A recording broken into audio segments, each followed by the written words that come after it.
മുസ്ലിമത്തുകളായ സഹോദരിമാർക്ക് ഏറ്റവും വലിയ മാതൃകയുള്ള ഒരു സഹോദരിയുണ്ട്, ഒരു അമേരിക്കക്കാരിയായ ഒറീവിയ എന്നാണ് പെണ്ണിന്റെ പേര്. മുസ്ലിമത്താണെന്ന്. ഒറീവിയ ഡോക്ടറായിരുന്നു. അമേരിക്കയിലെ പ്രശസ്തമായ ഒരു ഹോസ്പിറ്റലിലെ ഗൈനക്കോളജിസ്റ്റ് ആയിരുന്നു ഒറീവിയ. അവരിന്ന് ജീവിച്ചിരിപ്പുള്ള പെണ്ണാണ്, മുസ്ലിമത്താണ്, ഹിജാബ് ധരിച്ച് നടക്കുന്ന നല്ല ദഅവത്ത് ചെയ്യുന്ന ഒരു ഡോക്ടറാണ്, ലേഡി ഡോക്ടറാണ് ഒറീവിയ. എങ്ങനെ മുസ്ലിമായതെന്നറിയോ? ഒരു മുസ്ലിം, അറബ് മുസ്ലിമച്ചായ ഒരു പെണ്ണ് പ്രസവിക്കാൻ വേണ്ടി തന്റെ ഹോസ്പിറ്റലിലേക്ക് വന്നതാണ്. പ്രസവത്തിന്റെ അന്ത്യലക്ഷണങ്ങളൊക്കെ ആയി തുടങ്ങി. ആ സ്ത്രീക്ക് പ്രസവം അടുത്തപ്പോ അപ്പോഴേക്കും ഡോക്ടറുടെ ഡ്യൂട്ടി കഴിഞ്ഞു പോവാൻ. ഒറീവിയ ഡോക്ടർ പോകുമ്പോ ആ ഡോക്ടർ പറഞ്ഞു, പിന്നെ നിങ്ങളുടെ പ്രസവം എടുക്കാൻ ഇതാ എന്റെ അസിസ്റ്റന്റ് ഒരു ഡോക്ടർ വരുന്നുണ്ട്, ഒരു മെയിൽ ഡോക്ടർ വരുന്നുണ്ട്, അദ്ദേഹം പ്രസവത്തിന്റെ കാര്യമൊക്കെ ചെയ്യും, പേടിക്കണ്ട എന്നൊക്കെ പറഞ്ഞ് സമാധാനിപ്പിച്ചിട്ട് പോവാൻ. അതിൽ ഈ പെണ്ണങ്ങട്ട് പൊട്ടിക്കരഞ്ഞു. എന്തേ കരയുന്നു ചോദിച്ചു.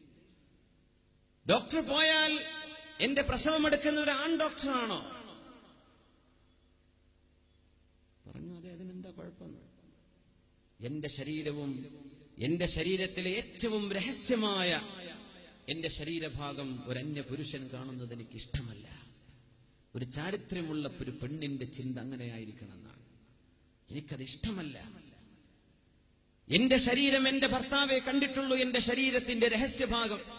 അത് ഒരു ഡോക്ടർ എന്ന നിലയിൽ ഞാൻ നിർബന്ധിതയാണ് നിങ്ങളുടെ മുമ്പിൽ. പക്ഷേ അതൊരു പുരുഷൻ, ഒരു മെയിൽ കാണുന്ന എനിക്ക് ഇഷ്ടമല്ല. അവിടെ ഒരു ഫീമെയിൽ ഓപ്ഷൻ ഉണ്ടായിരിക്കെ, ഒരു ഫീമെയിൽ ഓപ്ഷൻ ഉണ്ടെങ്കിൽ പിന്നെ എന്തിന് ഞാൻ ഈ മെയിൽ ഓപ്ഷന് പോകണം? അതുകൊണ്ട് എനിക്കത് ഇഷ്ടമല്ല, എനിക്കാവുന്നില്ല, എനിക്ക് എന്തൊക്കെയോ തളർച്ച വരുന്നു. ഡോക്ടർ പറഞ്ഞു, എന്നാ വിഷമിക്കണ്ട, ഞാൻ നിന്റെ കൂടെ നിൽക്കാം.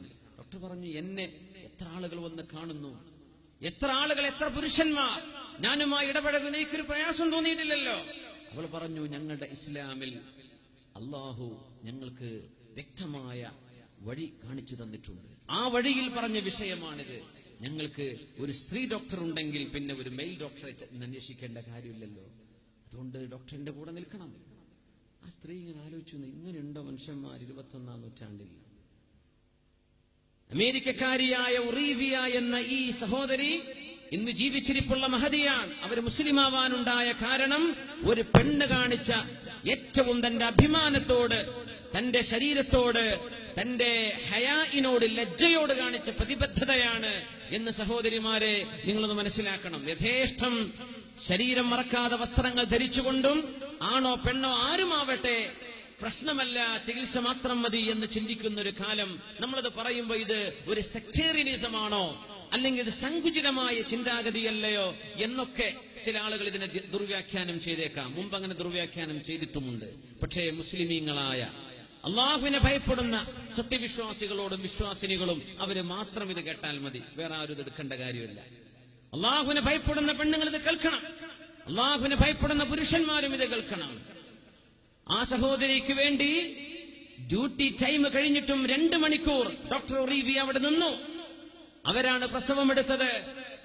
ആ കുഞ്ഞിന്റെ എല്ലാ കർമ്മങ്ങളും കഴിഞ്ഞ് വീട്ടിലേക്ക് തിരിച്ചു പോകുമ്പോ ഡോക്ടർ തന്റെ ആത്മക്കുറിപ്പിൽ പറയാ, ഞാനിങ്ങനെ ആലോചിച്ചു, എന്തൊരു നല്ല ആത്മാഭിമാനമുള്ള പെണ്ണ്, സ്വന്തം ശരീരം ഒരു അന്യ പുരുഷനത് ഡോക്ടർ ആയിക്കോട്ടെ, ഒരു സ്ത്രീ ഉണ്ടെങ്കിൽ പിന്നെ എങ്ങനെയാ ഒരു പുരുഷന് ഞാൻ എന്റെ ശരീരം കാണിച്ചു കൊടുക്കുക എന്ന് ചിന്തിച്ച, അതും ഒരു പ്രസവത്തിന് വേണ്ടി. ഇതൊരു വല്ലാത്ത ചിന്തയാണ്. ഏറ്റവും വലിയ സ്വാതന്ത്ര്യം അനുഭവിക്കുന്ന അമേരിക്കൻ രാജ്യങ്ങളിൽ ഇതൊരു വലിയ വിചിത്രമായ വാർത്തയാണ്. അങ്ങനെ പ്രസവം കഴിഞ്ഞു, ഡോക്ടർ തിരിച്ചു വന്നു, പെണ്ണിനോട് പല കുശലവും പറഞ്ഞു. അതിനിടയിൽ കുഞ്ഞിനെ പരിശോധിക്കുന്ന കുട്ടികളുടെ പീഡിയാട്രീഷ്യൻ ഡോക്ടർ വന്നു. അതൊരു പുരുഷനാണ്. ആ ഡോക്ടർ വന്നിട്ട് പറഞ്ഞു, പിന്നെ കുഞ്ഞിന്റെ ഹാർട്ടിന്റെ മിടിപ്പ് നന്നായി സുഖകരമായി കുഞ്ഞിനെ സംഭവിക്കാൻ നിങ്ങൾ ഈ കുഞ്ഞിനെ പാല് കൊടുക്കുമ്പോ കുഞ്ഞിന്റെ വലതു ഭാഗത്തേക്ക് ചെരുത്ത് കിടത്തണം കേട്ടോ എന്ന് പറഞ്ഞു. അപ്പൊ പെണ്ണിന്റെ ഭർത്താവ് പറഞ്ഞു, ഞങ്ങളുടെ മതം ഇസ്ലാം ഇത് പഠിപ്പിക്കുന്നതാണ്. ഞങ്ങൾ മുസ്ലിമീങ്ങൾ കിടന്നുറങ്ങുന്നത് വലതു ഭാഗത്തേക്ക് ചെരിഞ്ഞിട്ടാണ്. അങ്ങനെയാണ് ഞങ്ങളുടെ പ്രവാചകർ ഞങ്ങളെ പഠിപ്പിച്ചത്, മുഹമ്മദ് റസൂലുള്ളാഹ്. ഞങ്ങളുടെ കുഞ്ഞിനെ ഞങ്ങൾ അങ്ങനെയാണ് കിടത്താൻ പോകുന്നത്, അങ്ങനെയാണ് ശീലിപ്പിക്കാൻ പോകുന്നത്. ഞാനും എന്റെ ഭാര്യയും കിടന്നുറങ്ങുന്നത്, എന്റെ മക്കൾ കിടന്നുറങ്ങുന്നത്, ഇസ്ലാം ജീവിതത്തിൽ പകർത്തുന്ന കോടിക്കണക്കിന് മുസ്ലിമീങ്ങൾ കിടന്നുറങ്ങുന്നത് വലതുഭാഗത്തേക്ക് ചെരിഞ്ഞിട്ടാണ്. അപ്പോൾ അപ്പോഴാ ഡോക്ടർ പറഞ്ഞ ഇങ്ങനൊരു മഹാത്ഭുതം ഞങ്ങൾ ഈ അടുത്ത കാലത്ത് കണ്ടെത്തിയ ഒരു സംഭവം, ഹൃദയത്തിന് ഏറ്റവും നല്ല ഹൃദയ സ്തംഭനം വരാതിരിക്കാൻ, ഹാർട്ട് അറ്റാക്ക്, നമ്മുടെ ഉറക്കത്തിൽ വരുന്ന അറ്റാക്കുകൾ തടയാൻ വലതുഭാഗത്തേക്ക് ചെരിഞ്ഞു കിടക്കുന്നത് ഏറ്റവും നല്ല രീതിയാണെന്ന് ആധുനിക ശാസ്ത്രകാരന്മാർ കണ്ടെത്തും മുമ്പ് അറേബ്യയിലെ പ്രവാചകൻ നിങ്ങൾ ഇത് പഠിപ്പിച്ചുവോ എന്ന് പറഞ്ഞിട്ട് അദ്ദേഹത്തിന് വലിയ അത്ഭുതം. ഡോക്ടർ ഒറീവിയക്ക് അത്ഭുതമായി.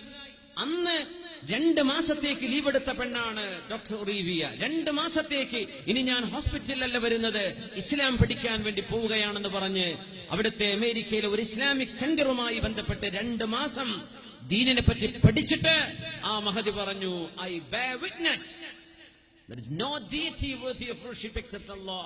അഷ്ഹദു അല്ലാ ഇലാഹ ഇല്ലല്ലാഹ് വ അഷ്ഹദു അന്ന മുഹമ്മദർ റസൂലുള്ളാഹ്. ആരാധനക്കർഹനായി സർവേശ്വരനായ അല്ലാഹു അല്ലാതെ മറ്റാരുമില്ല. വ അഷ്ഹദു അന്ന മുഹമ്മദർ റസൂലുള്ളാഹ്. I bear witness that Muhammad is the messenger of Allah sallallahu alaihi wasallam. അവരിന്ന് മുസ്ലിമത്താണ്. എവിടുന്ന് ഈ സഹോദരിക്ക് ഈ മാർഗം കിട്ടി എന്ന് ചോദിച്ചാൽ, സഹോദരി, നിന്റെ ജീവിതത്തിൽ നീ പാലിച്ച ഒരു ഏറ്റവും വലിയ നിന്റെ ദീനിന്റെ ശിആർ എന്ന ലജ്ജയും നാണവും എന്ന ഏറ്റവും മഹിതമായ ഒരു ഗുണത്തിൽ നിന്ന്. സല്ലു അലൻ നബി മുഹമ്മദിൻ വ ആലി. അല്ലാഹുമ്മ സല്ലി അലാ സയ്യിദിനാ മുഹമ്മദിൻ വ അലാ ആലി സയ്യിദിനാ മുഹമ്മദിൻ വ ബാരിക് വ സല്ലിം അലൈഹി. اللهم صل على سيدنا محمد وعلى آل سيدنا محمد وبارك وسلم عليه. ഒരുപാട് സ്വലാത്ത് നമ്മുടെ ഹബീബിന്റെ ഹളറത്തിലേക്ക് എത്തും. അല്ലാഹു എത്തിച്ചു കൊടുക്കട്ടെ, അവിടുത്തെ അല്ലാഹു സന്തോഷിപ്പിക്കട്ടെ.